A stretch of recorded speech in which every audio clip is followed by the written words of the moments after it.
A blood donation camp was organized on Friday on the initiative of former Union Minister Pratima Bhowmik to commemorate the 150th birth anniversary of the Iron Man Sardar Vallabhbhai Patel.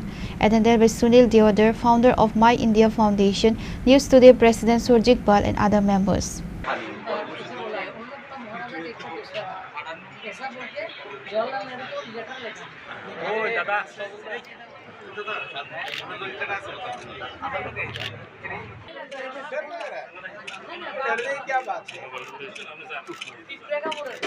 At the event, the News Today editor Surjit Pal was also honored. While speaking, Sunil Deodar highlighted how Tripura was protected during the formation of East Pakistan, which is why Tripura is a part of India today.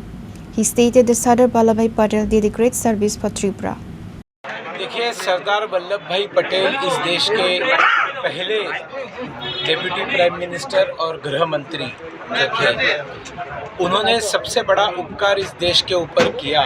उन्होंने इस देश के 525 से ज़्यादा जो रियासतें थी उनको भारत में उनका विलीनीकरण किया और त्रिपुरा के ऊपर सरदार वल्लभ भाई पटेल के अनंत उपकार इसलिए है कि जब पाकिस्तान बना, ईस्ट पाकिस्तान, तब मुसलमान रज़ाकार घुस गए त्रिपुरा के अंदर और क्लेम करने लगे कि त्रिपुरा ये मुस्लिम बहुल है और वो जाना चाहिए पाकिस्तान में। तब यहाँ की जो महारानी थी कांचन प्रभा देवी, उन्होंने सरदार वल्लभ भाई पटेल जी से संपर्क किया और उनको बताया कि त्रिपुरा हिंदू बहुल है और वो भारत में रहना चाहिए, आप रज़ाकारों से इसको मुक्त कराइए। तब सरदार वल्लभ भाई पटेल जी ने हवाई रास्ते से यहाँ पर विमानों के माध्यम से सेना उतारी और रज़ाकारों को खदेड़ा और त्रिपुरा को बचाया। त्रिपुरा भारत का विलीनीकरण हो गया। इसका एक बहुत बड़ा काम ये सरदार वल्लभ भाई पटेल जी ने किया। नहीं तो आज जो हिंदुओं को मारा जा रहा है बांग्लादेश के अंदर, अगर गलती से त्रिपुरा वहाँ चला जाता तो जनजाति और बंगाली सबको मुसलमान वहाँ मार डालते, जैसे लाखों चकमाओं को उन्होंने मार डाला पाकिस्तान बनने के बाद। तो कितना बड़ा उपकार त्रिपुरा के लिए सरदार वल्लभ भाई पटेल जी का है और महाराजा वीर विक्रम जी का है, क्योंकि उन्होंने उस समय अगर हवाई पट्टी नहीं बनाई होती, अगर एयरपोर्ट नहीं बनाया होता, तो विमान लैंड कैसे होते त्रिपुरा में, सेना पहुंचती कैसे।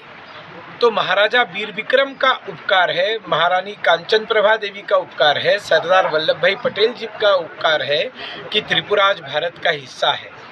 और प्रधानमंत्री नरेंद्र मोदी जी ने During the discussion, former Union Minister of State Pratima Bhowmik said that the Statue of Unity was built with the cooperation of everyone in the country. This is the world's tallest statue. The Iron Man has been honored. যেমন বলেছেন ভাই সাহেব যে আজকে লৌহ পুরুষ সর্দার বল্লভভাই প্যাটেলের 150 জন্মজয়ন্তী, এই পুণ্যতিথিতে আমরা রক্তদান শিবিরের আয়োজন করেছি।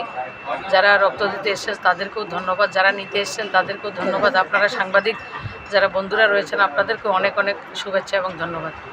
যেটা বলেছেন আজকে আমরা যে ত্রিপুরা ভারতবর্ষের অন্তর্ভুক্ত, এটা লৌহ পুরুষ সর্দার বল্লভভাই প্যাটেলের জন্যই আমরা আজকে ভারতবর্ষের অন্তর্ভুক্ত রয়েছি। কারণ তৎকালীন সময়ে মহারাজার মৃত্যু হয়েছিল বীর বিক্রম কিশোর মাণিক্য বাহাদুরের, কিন্তু ওনার ভিশন ছিল যে যখনই দেশে আমরা যাতে ভারতবর্ষের অন্তর্ভুক্ত থাকি।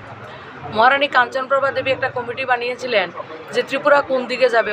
এর মধ্যে যতজনের কমিটি ছিল সবাই একজনকে বাদ দিয়ে সবাই বলেছিল যেহেতু আমরা বাংলা ভাষাভাষী, ঢাকা আমাদের কাছে রয়েছে এবং সেই যাতে বাংলাদেশের সঙ্গে বা পাকিস্তানের সঙ্গে অধুনা বাংলাদেশের সঙ্গে যাতে আমাদের অন্তর্ভুক্তি হয়। কিন্তু মহারানী কাঞ্চনপ্রভা দেবীর যে একাগ্রতার কারণে এবং সর্দার বল্লভভাই প্যাটেলের কারণে, কারণ উনি চিঠি লিখেছেন জওহরলাল নেহরুকে, কোনো উত্তর দেয়নি। 3 মাস পরে যখন উনি অ্যাপয়েন্টমেন্ট নিয়ে কাঞ্চনপ্রভা দেবী দিল্লিতে গেছেন, সে সময় জওহরলাল নেহরু তৎকালীন প্রধানমন্ত্রী ওনাকে কোনো পাত্তাই দেননি যে ত্রিপুরার মতো একটা স্টেট ভারতভুক্তি হবে, তার জন্য ওনার কোনো এমন কোনো হেলদুল ছিল না।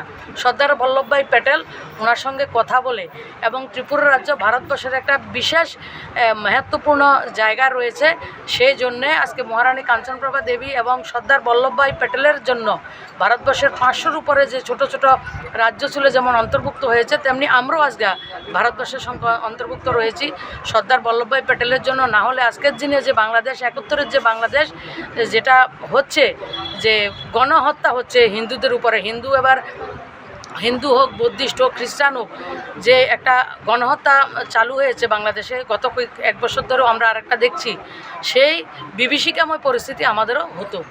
42 people donated blood at the camp today. Considerable enthusiasm was observed among the blood donors.